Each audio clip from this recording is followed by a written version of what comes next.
Kalau sudah lancar, bacaan bagus, kalau bisa saya sarankan begini. Kalau sudah lancar bacaan, sudah baik, janganlah kemudian 30 hari itu dijadikan semua bacaan semua, tidak. Misal, targetnya 10 hari qiraah. 10 hari pertama, baca aja.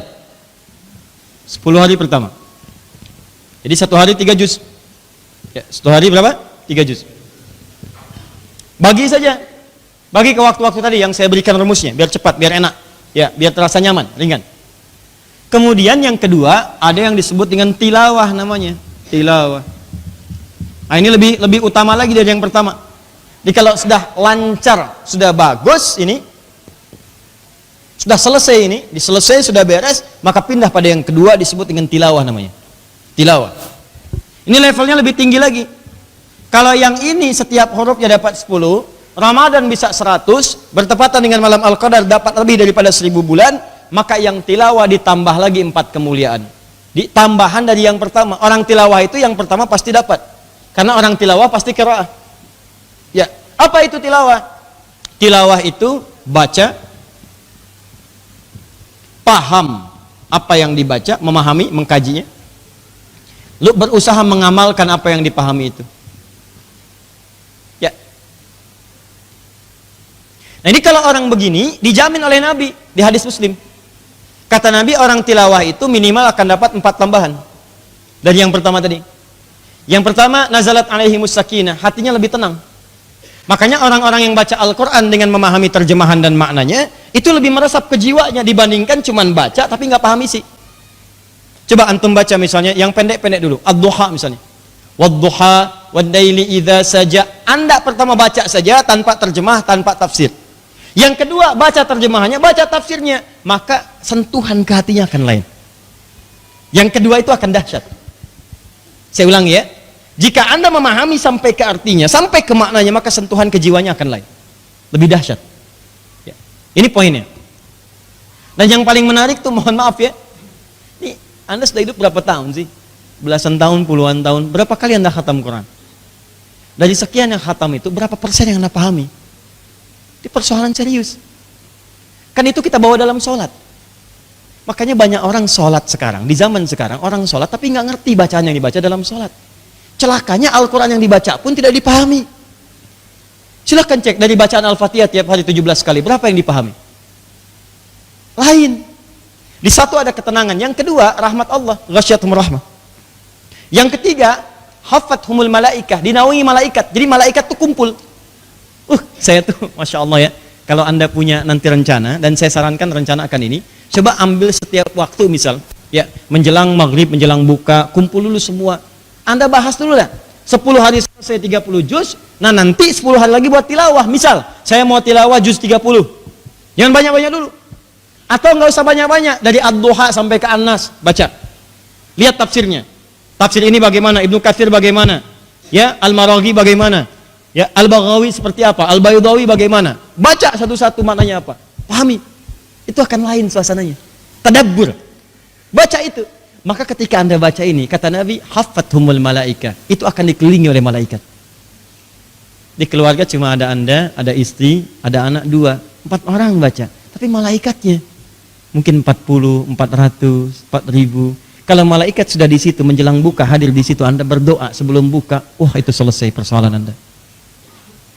Nanti saat saya masuk kepada fikih itu, saya terangkan kenapa doa puasa itu begitu indah.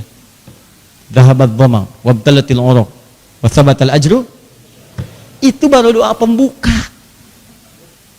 Doa pembuka. Ada doa setelah itu.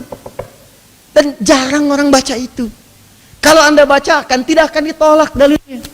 Di Al-Bukhari riwayat Abu Hurairah, "Thalathatun la turaddu da'watuhum." 3 golongan gak akan pernah ditolak doanya. 3 golongan. 1, al-imamul adil, pemimpin yang adil. Yang kedua, as-saima hatta yuftira, orang puasa sampai menjelang buka. Menjelang buka tuh bahkan hadis kuncinya mengatakan, ini orang puasa ini luar biasa, nahan lapar, nahan minum, nahan syahwat karena aku. Ini saya kasih tahu Anda begini ya, saya kasih tahu Anda nih, maaf ya, maaf, Anda punya asisten rumah tangga nih, asisten rumah tangga, dia mengerjakan pekerjaan-pekerjaan rumah dengan sempurna. Yang paling hebat, maaf, Tugas dimulai jam 6, jam 4 dia bangun.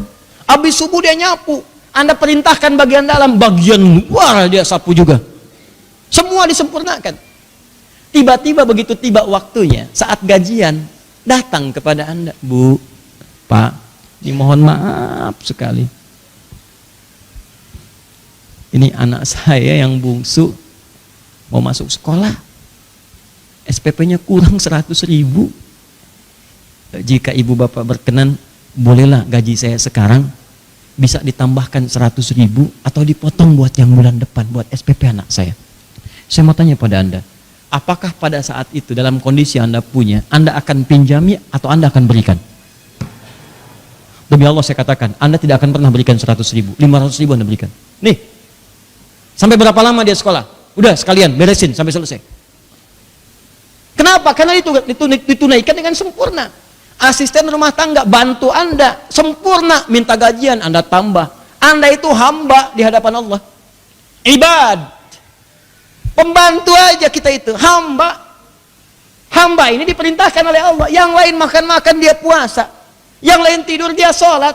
Yang lain melampiaskan syahwat, dia menahan syahwatnya karena aku, kata Allah. Maka dibalas orang puasa spesial. Pada saat menjelang bukanya diberikan oleh Allah satu kesempatan. Ketika dia berdoa, dia minta, dikabulkan seketika oleh Allah. Di Dhahabat Dhama itu pembuka. Pertanyaannya, doa apa yang dibacakan setelah itu? Nanti kita bahas saat masuk waktunya. Nanti ada waktunya, tenang, jangan tergesa-gesa. Jangan cepat-cepat. Wa kanal insanu ajula. Manusia itu senang cepat-cepat, ya. Bahasa Inggrisnya tilawah, pahami. Jadi baca, pahami. Malaikat kumpul. Kalau sudah malaikat kumpul enak. Antum tadi cuma 4 orang, malaikatnya banyak. Cuma memang sifat malaikat goib, tidak ditampakkan. Yang kalau tampak nggak jadi antum tilawah. Wadduha. Siapa? Malaikat maut.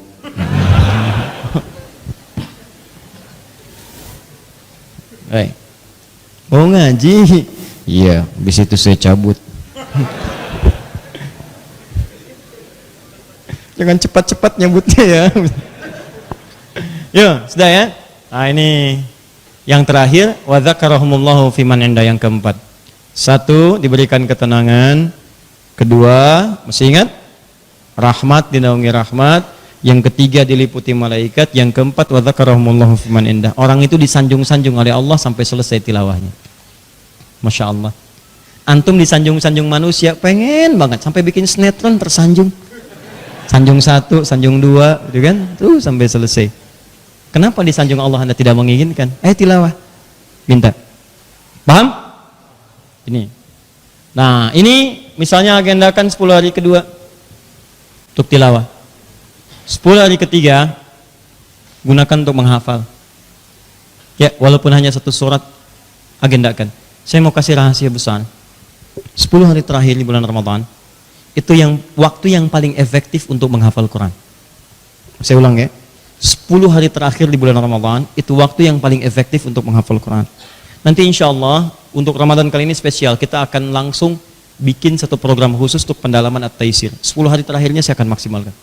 Nanti teman-teman yang sudah pegang ya, mushaf sekarang ini dalam cetakan, jadi saya yakin ada yang belum dapat itu karena sedang dicetak, kita tambah lagi. Stok kemarin sudah habis, kita sedang cetak. Jadi jangan khawatir, yang penting dapatkan yang buku itu dulu 2, MZN dengan Murajaah. Karena itu kuncinya. Mushaf nanti ada aplikasi kita launchingkan, dan nanti mushaf standar bisa dipakai karena kita sudah ganti dengan yang Murajaah di situ untuk maksimalnya. Anda nanti setelah dapatkan itu, nanti saat Ramadan di awal pertama kami akan bimbing apa yang dilakukan. Nanti kita akan sampaikan bagaimana menghafalkan Quran 30 hari, 30 juz selama bulan Ramadan. Dan waktu yang paling efektifnya 10 hari terakhir Ramadan, saat itikaf. Karena itikaf ini Anda bisa meninggalkan rumah, meninggalkan pekerjaan, fokus untuk di masjid, dan itu waktu yang paling baik untuk mendapatkan hafalan Quran. Anda mau targetnya 3 juz, mau targetnya juz 30, targetnya 30 juz, targetnya berapa juz? Saya sarankan di 10 hari terakhir tolong pasang target dari sekarang, Anda akan hafal berapa juz. Silahkan. Misal Ramadan tahun ini saya mau 1 juz dulu. Ramadan ini saya mau 2 juz. Ramadan ini saya 3 juz. Kalau saya sarankan bikin target itu yang tinggi. 30 juz misalnya. Bikin target yang tinggi. Jadi kalaupun nggak nyampe 30 juz, nyangkutnya jelas. 29 juz, 28 juz, 20 juz, 10 juz. Tapi kalau target Anda rendah, 1 juz. Saya khawatir nyangkutnya nggak terlalu tinggi. Sampai mana ibu? Alif lam mim, Pak. Ya. Jadi agendakan untuk 10 hari terakhir untuk menghafal Al-Quran. Ya. Dan itu niatkan sebagai hujah di hadapan Allah Subhanahu wa taala saat kembali nanti menghadap kepada Allah, saat penantian yang tidak ada datang kecuali hisabnya pada sesuatu yang telah Allah tetapkan. Ya, maaf tidak akan bermanfaat harta, tidak akan bermanfaat anak keturunan illa man atallaha biqalbin salim, kecuali yang datang kepada Allah dengan hati yang sangat bening.